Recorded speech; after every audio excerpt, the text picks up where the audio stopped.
I'm going to show you the #1 time management and productivity system that all entrepreneurs and business owners should be using. These are systems and frameworks that I adopted from high-level entrepreneurs like Alex Hormozi, Dan Martell, and Haykal Jr. My whole goal for this video is in 10 minutes or less to simplify this entire crazy concept of time management and productivity. Because let's be real, you can sit there and just spin your wheels endlessly and get absolutely nothing done just building out calendars, workflows, different project boards like Monday and Asana. If you don't nail something down and stick to it, you're not going to get anywhere. So by the end of this video, you're going to understand the key concepts that you need to know around time management and also be able to build your perfect time management system. I guarantee if you stick to that system for 6 months, you will see so much progress in all areas of life. For those of you that don't know me, my name is Evan Seach. I've been in the digital marketing space for 8 years now, helping coaches, consultants, agency owners, and business owners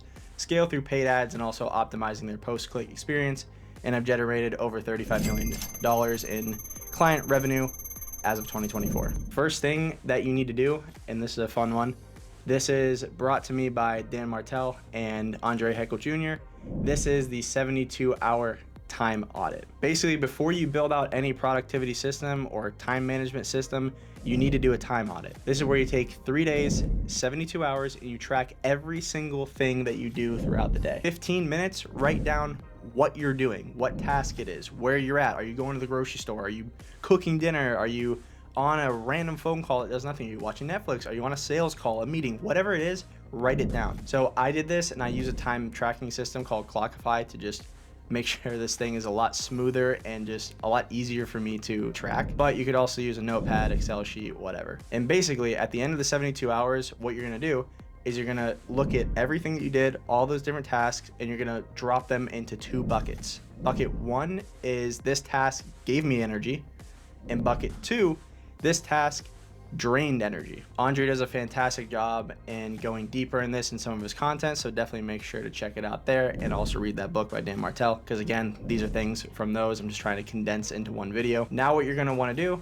is for all the stuff that gives you energy, you're just want to keep doing them. Just keep doing them. Keep them in your schedule. For the things that drain your energy, now you have 2 choices. One, you could automate them or you can hire for them. And basically, you're going to look at these tasks that drain your energy and see if they are repeatable or if they're teachable. If they're repeatable, this is something that you can use something like Zapier, Make, or some other automation tool to just automate in the background so you don't have to worry about it anymore. This could be something like updating end of week revenue sheets or onboarding people into Slack. You can make a simple automation workflow that just does these things for you. Let the robots take care of that. And now for stuff that is teachable and not necessarily repeatable, this is where you're gonna wanna go and hire someone. An example of something that you can just hire for is someone like a client success manager. So if being on check-in calls with your clients every single week, you can go and hire someone to take that off your plate and do that for you. Now that we have your audit fully done, you know what takes energy away from you and you know what gives you energy. Now it's time to actually build your calendar. With these things in mind that you just discovered, this is where we dive into some incredible tactics and frameworks that Alex Hormozi put in this video right up here. You should definitely check that on out after this. Basically, he breaks people into 2 camps. You're either a maker or you're a manager. Managers, they just manage people all day. Their level of output and performance is judged 100% on how many meetings they can schedule into a day because that's their job. Like they're supposed to be checking in with people and making sure that things are going smoothly. So if they don't have a jam-packed full day of meetings after meetings after meetings after check-ins after check-ins after check-ins, then it's an unproductive day for them and they didn't maximize their level of efficiency. Makers, on the other hand, they're the complete opposite. Makers just want to be in a box in some corner creating something cool all day long, pretty much. Usually they're the visionaries or kind of like the product founders that are really trying to carry an idea forward and develop something over the long haul. So getting into day-to-day meetings really distracts them from staying in a flow state and creating that thing. Kind of think of like a software engineer, for example. If a software engineer had, an hour to work on code and then had 2 meetings right after that and another hour to work on code, 2 meetings after that, it just interrupts that flow. Versus if he can just get into a consistent maker period, which we're about to get into in a sec, he would be able to let his ideas flow through that entire period and create something better. It's really hard to get into a flow state when you have a meeting coming up in an hour. Even if you use some timer like this and you're like, oh, okay, I can get into a flow state for the next 55 minutes. Well, in the back of your mind, you know, all right, I'm gonna have to take 5 minutes early. I'm gonna have to start slowing down at 50 minutes and prep for this meeting. Oh, what's John gonna say in that meeting? Like, I don't know.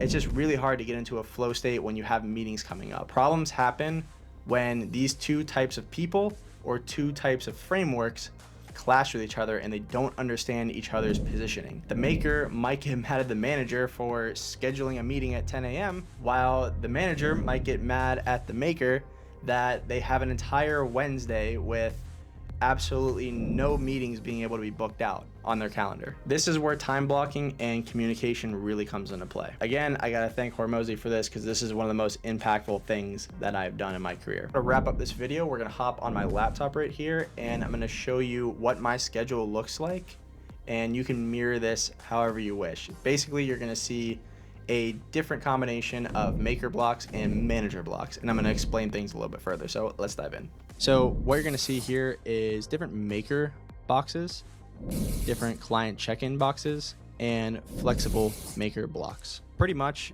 I work really well in the morning personally, so I like to have no distractions in the morning. I don't schedule meetings before noon. I can't stand it.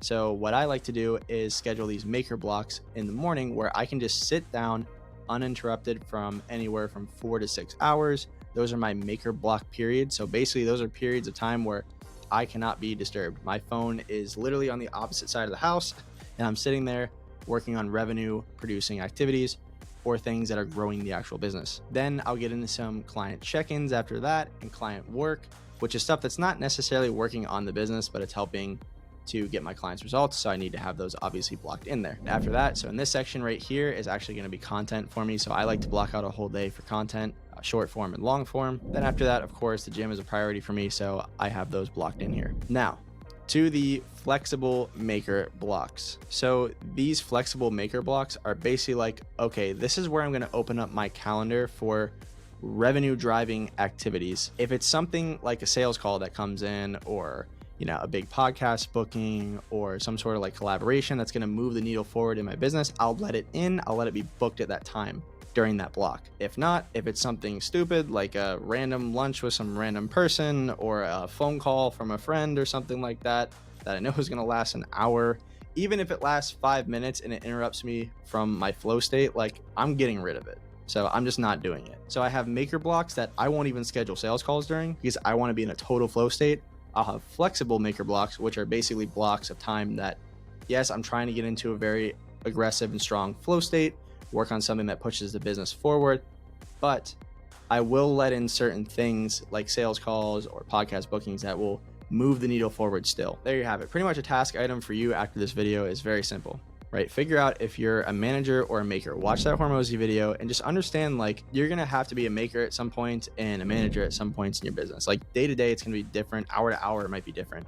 But pretty much what you need to do is block off time in your day for maker blocks. Like you have to have some of those during the week. It doesn't have to be every day like mine. Mine, I try to fit in as much as humanly possible. But ultimately what I like to do is create. Like that's my personality. So I'm not necessarily a manager. Other people can run their businesses and really are in that manager mode and like to have client like check-in meetings and like to have team check-in meetings and kind of direct people from there, kind of acting like an offensive coordinator and a coach. Personally, I like to sit there and create things and then delegate after that.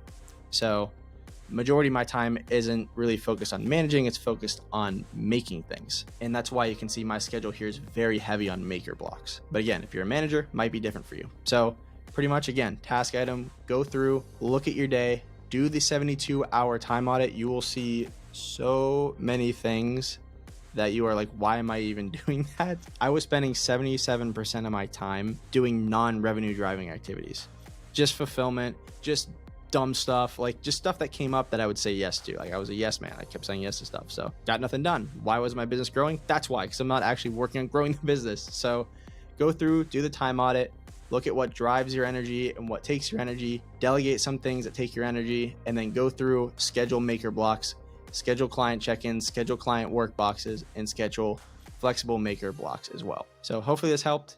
Drop a little subscribe here. a like, all that fun stuff. I appreciate it. And I'll see you in the next one.